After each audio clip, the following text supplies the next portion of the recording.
Akkam jirtu nagaa keessanii ani nagaa kooti isinis lafaaf bakka jirtanitti nagaa guutuu akka qabdan abdii guddaan qaba. Ani obboleettiin keessan Waaqayyo haa galatu nagaa kooti. Egaa ijoolleen keenya biyya ormaa jirtan biyya Saudi Arabiyaa jirtanii jechuudha.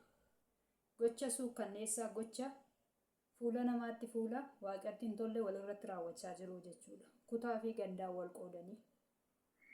Namni akkamitti garaa jabaatee haadha isaa yookaan nama afaan Oromoo dubbatu nama lammii isaa ta'e nama of jijjiiruuf yookaan maatii isaa jijjiiruuf biyyaa ba'e jechuudha.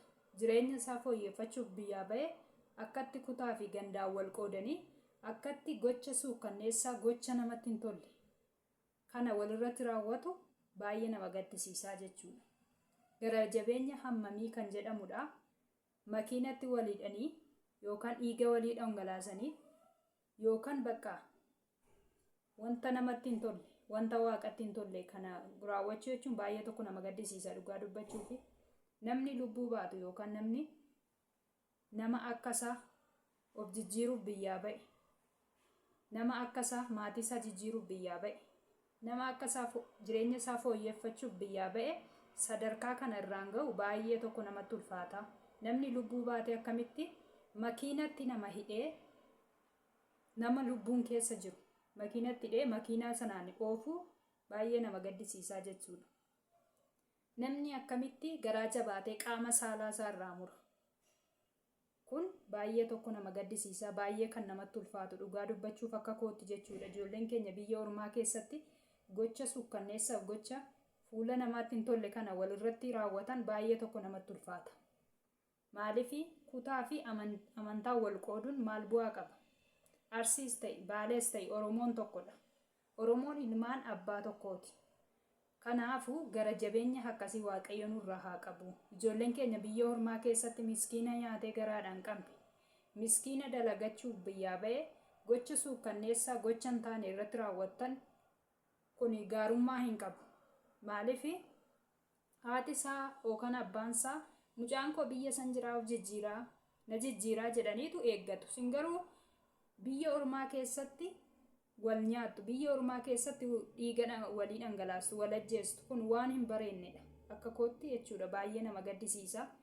Ani biyyi kana akkatti taa'ee ilaalu gocha kana gocha suukkanneessaa kana biyyi akkaataa inni itti taa'ee ilaalu baay'ee tokko nagarrama dhugaa dubbachuuf jechuudha. Ijoolleen keenya biyya ormaa keessatti dhumaa jiru. Kan ormaa maal dubbanna?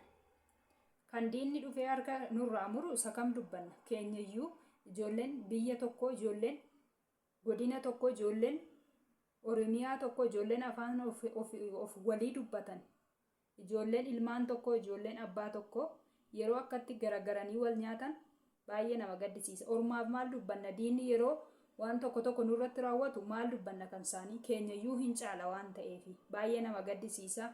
Ijoolleen biyya ormaa keessatti gocha akkasii gootan ijoolleen biyya ormaa keessatti lubbuu walii galaafattan ijoolleen biyya ormaa keessatti miskiina dararaa jirtan adaraa lola kana waaqa isa uume sodaadhati lola kana dhaaba. Baay'ee ilaaluun kan nama sodaachisudha. Akkamitti dhalli namaa lubbuu baatee makiinatti nama hidhee makiina otoo lubbuun keessa jiru makiinatti nama hidhee nama gotota.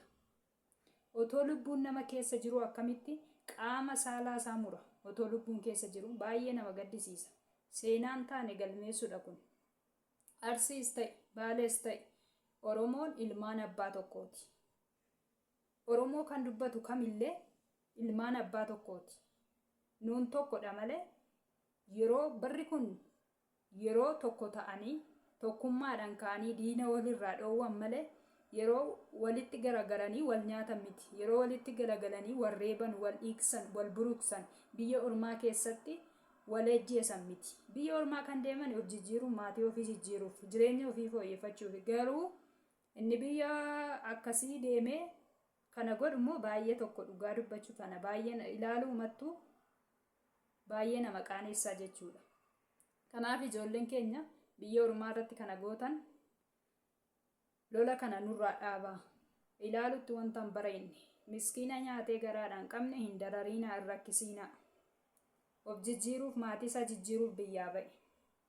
Kanaaf warri lola kana jalqabees ta'ee itti yaadaa jirtanis nurraa dhaabbatu. Kun dhaamsa obbolummaa kooti. Wanta waaqatti hin tolle, wanta namatti hin tolle gochuun baay'ee namatti ulfaata. Seenaan taane galmeessuun, seenaan taane dalaguun kun wanta oromummaa ofii nama jibbisiisu jechuudha. Wanta namatti hin tolle yeroo ilaalamu baay'ee nama qaanessa, baay'ee nama jibbisiisaa jechuudha. Dhugaa dubbachuuf dhalli namaa akkamitti akkatti garaa walitti jabaate hojjetachuuf biyyaa bahee, of jijjiiruuf biyyaa bahee akkamitti akkam akka ta'u ani garuu gaaffii natti ta'a jechuudha. Dhalli namaa akkamitti otoo lubbuun nama san keessa jiru makiinatti hidhee oofa. Akkamitti otoo lubbuun nama san keessa jiru lolayyuu akkamaa qabaatu qaama saalaa isaa otoo lubbuun keessa jiru irraa muraa jechuudha. Baay'ee kan nama gaddisiisu.